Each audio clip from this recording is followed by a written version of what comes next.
নদিয়ার মাঝদিয়ায় মাটির নিচে উদ্ধার হওয়া বাংকার থেকে প্রায় 1,41,00,000 টাকার নিষিদ্ধ সিরাপ ফেন্সিডিল উদ্ধার করেছে বিএসএফ।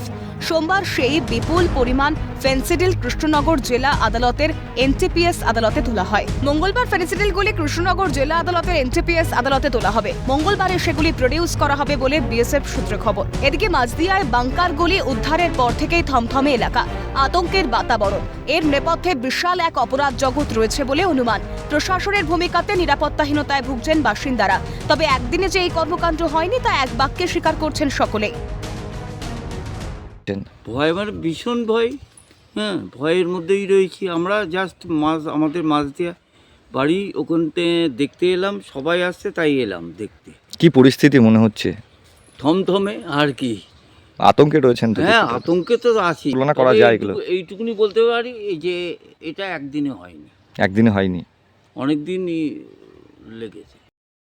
সীমান্তে পরপর 4টি বাংকার উদ্ধারের পর সেই বাংকারের ভিতর থেকে উদ্ধার করা হয় থরে থরে সাজানো বস্তা বস্তা ফেন্সিডিল। এই ফেন্সিডিল এলো কোথা থেকে, বা এই ফেন্সিডিলের সঙ্গে যারা কালোবাজারি করে তাদের কি যোগ রয়েছে, অর্থাৎ এক বা একাধিক ব্যক্তি যোগ রয়েছে বলেই মনে করছেন বিএসএফের আধিকারিকরা।